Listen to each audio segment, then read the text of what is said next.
Hi, I'm Sweetie Aboshi, and this is the AM News. To begin with, Lands and Natural Resources Minister-designate Emmanuel Amakofi-Boa has assured there will be no new mining activities in forest reserves if his appointment is approved. He made this strong commitment during his vetting before the Appointment Committee of Parliament. According to him, one of his first priorities in office will be to work towards the repeal of LI 2462, which allows mining in the forest reserves. Mr. Chairman, it is correct. We have said that there will be no new mining activities in forest reserve, and the intention is to make sure that LI 2462 will be amended to make sure that this provision that allows mining in forest reserve is not in place. We will make sure that happens. If you give me the chance as the minister, that will be the first order of business, to make sure that there will be no new mining activities in forest reserve. Chairman, I'm very excited about new initiatives that will help us to heal the wounds of our country.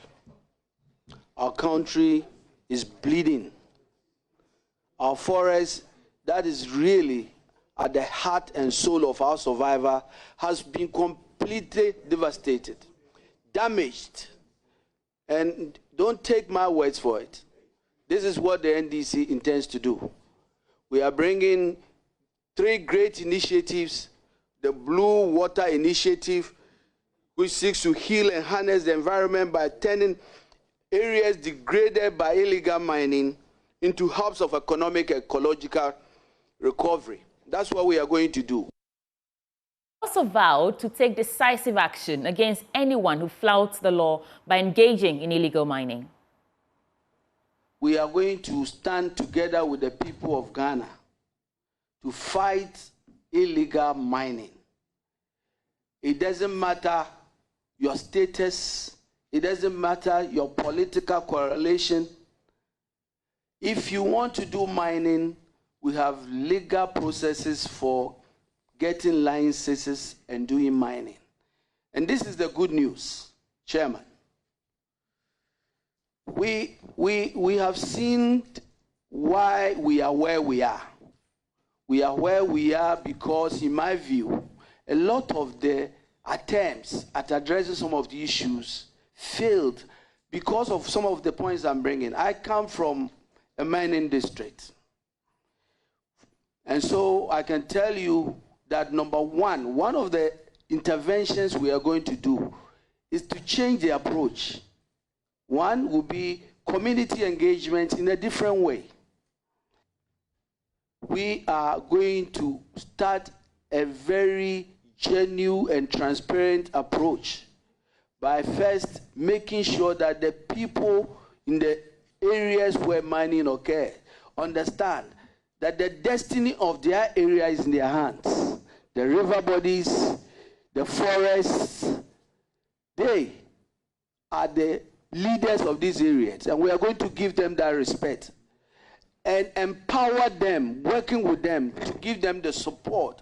If we are going to sell community mining, we are going to put it together in cooperatives and make sure we create enclaves, proper enclaves. And this is one of the problems, Mr. Chairman, and I think the former minister knows. Why is it that everybody is going crazy, digging everywhere? Because they are all looking for where the gold is. We are going to work with the Mineral Commission to make sure, working with the Geological Survey, to have geological investigation to identify mineralized areas where we can now focus attention in groups. When we talked about licensing and decentralizing, that's my second point, decentralizing the licensing regime, because we want the communities to be empowered. Nobody is going to wait for 4 years to get a mining license. They will do illegal mining. But guess what? We are going to make the process such a way that it is easy for them to go through the process. Because ultimately, our focus is to make sure that we deal with people who are engaged in illegal mining ruthlessly, because we've created a pathway, we've empowered the community to do the right thing. On a related matter, former President Nana Addo Dankwa Akufo-Addo's government issuing 102 mining licenses in its last week, which included 21 small-scale mining licenses, prospecting licenses, mining licenses, as well as licenses for mining support services. The Minister for Lands and Natural Resources designate Emmanuel Amakofi-Boa says he will review these licenses. When I get the opportunity to be approved as the minister, my intention is to undertake a holistic review of the licensing regime. I've already talked about how there's so much duplication in the issue of licenses. I've talked about one individual who will be holding almost 50 licenses because he has not been classified as a large scale and he wants to continue to do mining. So he's doing mining in contiguous area. And if you put it all together, he's probably close to large-scale mining. We need to look at this recategorization. We need to do a holistic review of this licensing regime to address the issue you've brought about.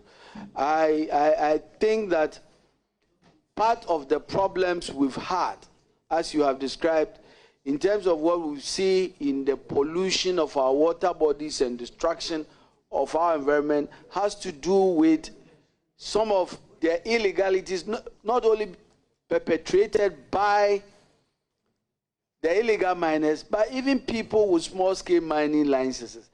That is where we must focus on, and to make sure we organize them well, to make sure we can have supervision and monitoring, to make sure we can use modern technology to focus this industry so that we will not have the challenges we've had. Mr. Nominee, will you consider revoking licenses that were acquired without the process or procedure? Thank you, Chairman. Please. I've said that there will be a holistic review of all of these processes. Chairman, we are guided by the law.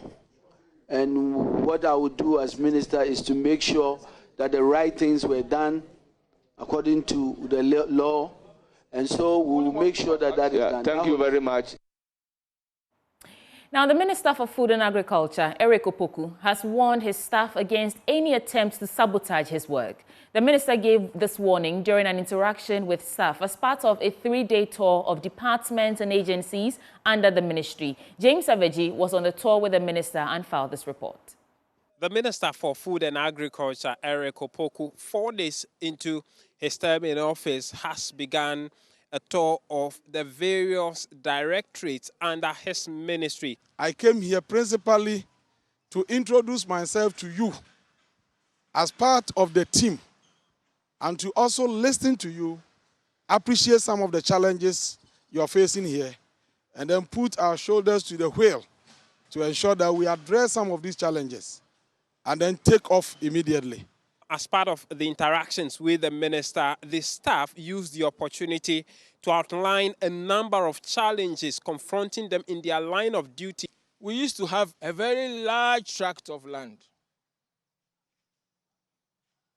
Unfortunately, as at the end of last year, all this land have been taken over from us.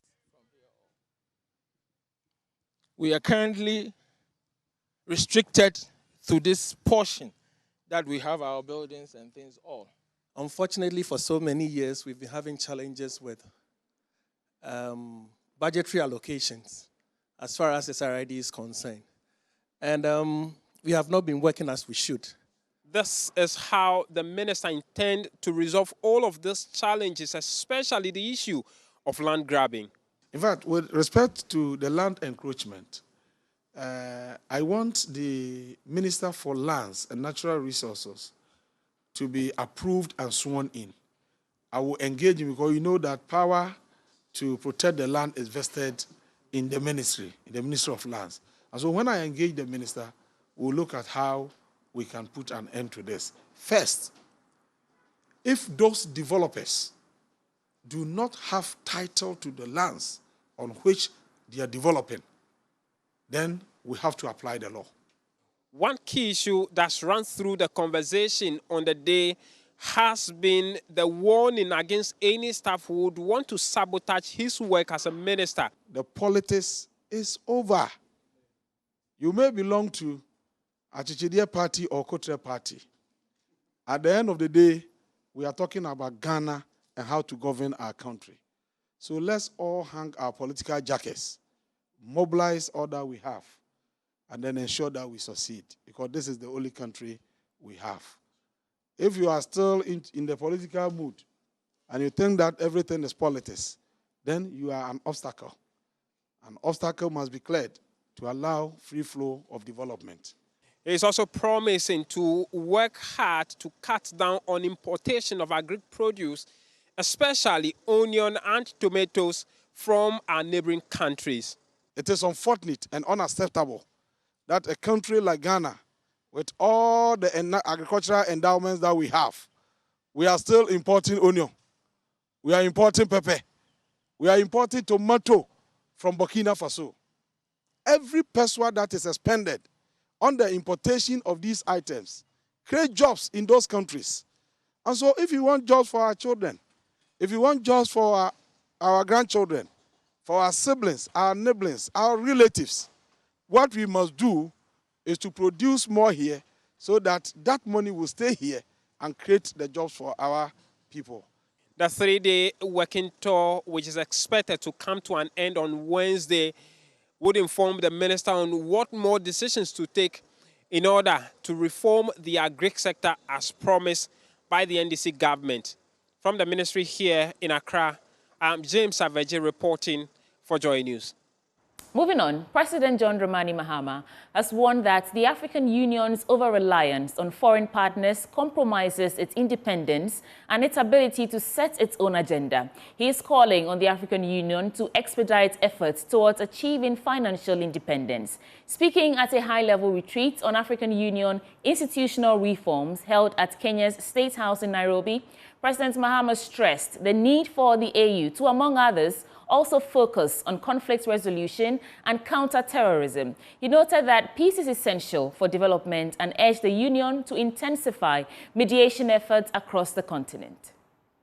Efficiency must be the guiding principle in how we conduct our affairs, ensuring that our policies and programs translate into real change for our people. We must adopt mechanisms that prioritize accountability, transparency, and value for money, ensuring that every resource is maximized for the benefit of the African people. Your Excellencies, one of the fundamental pillars of reform is AU's financial autonomy. The over-reliance on external partners for funding compromises the organization's independence and ability to set its own agenda. The implementation of the Kigali decision on financing the Union must be expedited. A self-reliant African Union is not just a vision we have, it is an imperative to achieve.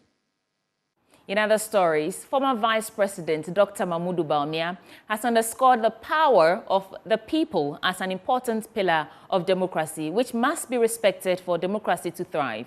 Speaking as a keynote speaker at Nigeria's National Conference on Strengthening Democracy, Dr. Bawumia lamented what he referred to as the increasing fragility of democracy in some parts of Africa and said for democracy to thrive, political leaders ought to trust the political system and accept the will of the people. While calling for the strengthening of the rights of citizens to vote, as well as their will respected by political leaders, Dr. Bawumia added that democratic institutions also ought to be strengthened for stronger and more prosperous democracy. Between 2020 and 2023, there have been about 8 coup d'etats in Africa. A few leaders have also changed or are changing their constitutions to allow them to stay in power beyond their constitutionally mandated terms. The increasing fragility of democracy in Africa and across the world is cause for concern. In democratic countries, the will of the people is expressed through elections, and leaders, especially incumbents, must trust the electoral process and accept the will of the people for the survival of democracy. Dr. Mamudu Bawumia explained that his early concession in the 2024 presidential election was made in the supreme interest of Ghana's democracy and peace. In his address, Dr. Mamudu Bawumia revealed that he had anticipated the electoral result would take between 48 to 72 hours to be officially declared by the Electoral Commission. And aware of the rising tension and the potential for violence if the announcement was prolonged, he decided to act swiftly. By 3 a.m. on Sunday, because the election was on Saturday, it was obvious from the data that we had received from our collation centers that my opponent, the former president and now president, John Dramani Mahama, had decisively won the election. I knew, so by 3 a.m., I had come to this conclusion that we had lost the election. I knew it would take between 48 to 72 hours for the Electoral Commission to collate and announce the official results.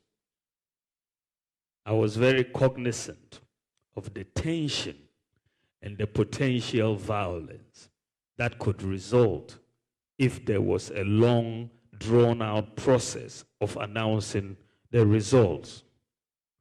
Indeed, the tension had begun to mount. I therefore took the decision to hold a press conference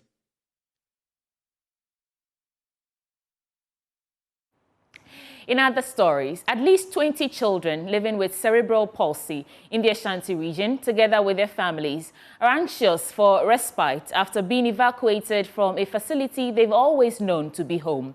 With no appropriate establishment built by the government, a non-governmental organization secured a safe facility from a private property owner and turned it into the only foster care home in the region for the children with special needs. But after 4 years of renting the place, the NGO is financially challenged to keep the facility, leaving the children in a limbo. Emmanuel Bright Kweku visited the home, which was once a safe haven, but now stands in ruins, and filed this report.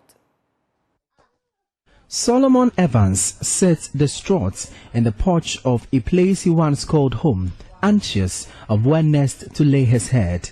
A facility he has in the past 4 years hoped to live in permanently is up for demolition by its owners. The whole thing is like a dream. Like I'm just waiting for someone to wake me up. After his parents abandoned him years ago, the 29-year-old living with cerebral palsy navigated life's challenging paths and defied his mobility difficulties to become an IT supervisor at a private university. The detached house with at least 10 spacious rooms and other facilities he stayed in provided a convenient abode for him and at least 30 other children he called siblings. This hostel full of my colleagues in school, so basically day in and day out, I often go to the hostel, play with them, and when time for me to come, I come back. So living will be a big blow to me. The facility located at Kenyasi was handed to the Apiahene CP Respite and Home, the only private facility in the Ashanti region that provides special care for very dependent children with cerebral palsy. It follows a 4-year contractual agreement with the property owner in collaboration with the social welfare unit at the Kwabri East municipality. After investing all her resources into the initiative to support the special kids, founder Martha Opukwajiman is now financially drained to keep the facility. She, together with the kids, faced the daunting reality of eviction after they failed to pay up for the facility. We have nothing because caring for these children is very expensive. With some of the caregivers that we have to pay them well so that they'll be able to have the heart to support. If I can't go much, if I can't go further, I had only 4 people who were in with the hands from the area, women. So finance is very difficult. Personally, I sold my clinic, I sold my land, to get into this project to help these children. So we have nothing as we speak now. Solomon takes me to the room he used to occupy, which already had its roof ripped off. Even the entire vicinity was given us free of charge. I can be bold to say within 1 year, the owner would have recovered any loss being given out. Looking, it's just unfortunate that it had to come this far. And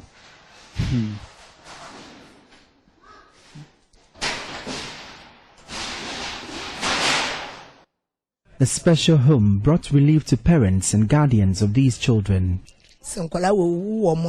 If you should give birth to such children, you cannot do anything. If you leave them home, you have to rush back from wherever you are. Me sorry none of pen madam friend say you too. So never be informed Fentino. Say meeting the men could fat. I came here days ago to visit him, but I wasn't told of anything. It was just this morning I had a call from the founder. They are being evacuated. I am really worried right now.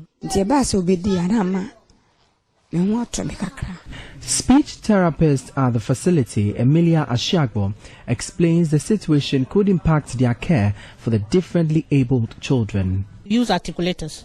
That means the lips, the tongue, they are all weak. So we start with massaging for them. We do maybe sound imitating with them.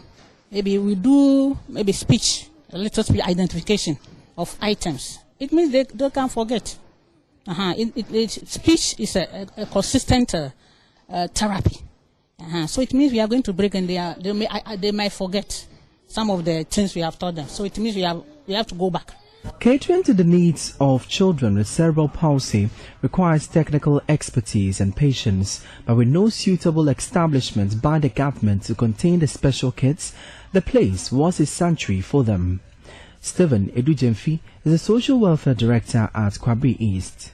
Children with disability requires a special training for people to handle them. Okay, Kumasi Children Home is not like that, though we are managing to take off such people that gets there. But this facility is specially meant for people with cerebral palsy or people with disability. That's what the focus is. So if you ask how we are managing to take off such people, we are doing our best. But like we see, our best is not enough. With their belongings already ejected from the house, the kids, their caregivers, and guardians are unsure of their next place of abode. For today, we have to get a hotel for the children for now. Maybe we use about 3 days. And then we speak to the social welfare is also trying to get a space for us. But I prefer that we get support from president, from people, from institutions, from, churches, to have a permanent space for these children. I don't want us to get into anybody's house to unpack and then pack again. We're tired. The special kids and their parents are appealing for aid to support them to find a permanent place of abode convenient for their physical, social, and cognitive development. You question God, why? But I know He has been my helper since, so I know this is just like something big is coming. I don't know what's coming, but I can hope so. For Joy News, my name is Emmanuel Bright Kweku. That something big could come from you. If you have the means, please reach out and help these children. On that note, let's get into our business update now with Benjamin Akakpo. Well, from Forex, let's head into our stories. The Monetary Policy Committee of the Bank of Ghana has kept its key lending rate to commercial banks unchanged. It left the rate at 27% after a meeting to review developments in the economy over the past 2 months. Now, speaking at a press conference, the Bank of Ghana Governor, Dr. Ernest Addison, noted that the inflationary challenge was under control somewhat, hence the need to hold the rate steady at 27%. The stronger than projected growth and generally improved macroeconomic conditions are spilling over positively to the banking sector. To sustain this effort, the Bank of Ghana will continue to ensure that banks with capital gaps adhere to their committed recapitalization plans to shore up solvency. Supervisory activities will be intensified to ensure that banks continue to address the high NPLs, which poses potential risks to the stability of the industry. The improvement in the domestic macroeconomic conditions is also expected to bolster debt servicing capabilities of corporate and household sectors, which would help mitigate further buildup of NPLs within the industry. The inflation profile remains elevated, largely driven by food price movements, especially in the last quarter of the year. The climate-related factors, including the dry spell in some parts of the food-growing regions of the country and the late onset of rains negatively affected production, while supply chain weaknesses generally affected food prices. While the inflation outturn for the year 2024 deviated from target, it is expected that the disinflation process will resume, contingent on renewed efforts at fiscal consolidation, which is anticipated in the new administration's economic policy agenda and the yet-to-be-presented 2025 budget statement. The bank's latest inflation forecast shows a steady decline and return to the path of disinflation, with an extended time horizon of achieving the medium-term target of 8 plus or minus 2%. Under the circumstances, the committee decided to keep the monetary policy rate unchanged at 27%. Government also recorded 47.5% oversubscription of Treasury bills as sales for the 4th consecutive time this year. Data from the Bank of Ghana showed that the government got 8.855 billion cedis. However, this came at a high cost. There's more in this report. The government was seeking to raise about 6 billion Ghana cedis, but accepted 8.163 billion cedis. A chunk of the funds will be used to finance maturing bills.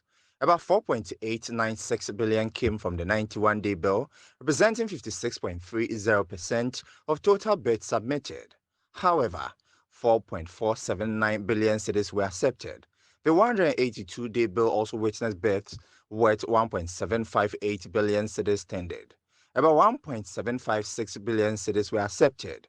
The 364-day bill received bids more than the 182-day bill, with about 2.110 billion cedis tendered. 1.927 billion cedis were, however, accepted. Meanwhile, interest rates continue to rise on the yield curve.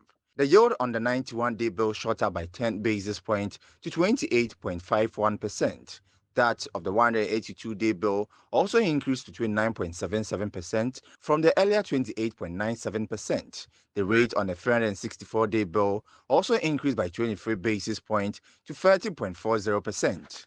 And that's how we cap it off when it comes to business. But I'm going to add my voice to Sweetie Abochi and what she said about our brothers and sisters with the spectrum issues in the Ashanti region, especially for business people. Let's reach out. Let's help our own. Handing over back to Sweetie Abochi. Thank you so much, Benjamin Akakpo. Now let's get into our news review segment because it's a wrap for the AM News. And who's joining us? Vincent Ekwasefua, former Deputy Minister for Local Government, and Engineer Ebenezer Edu, member of the NDC National Youth Working Committee. Please stay.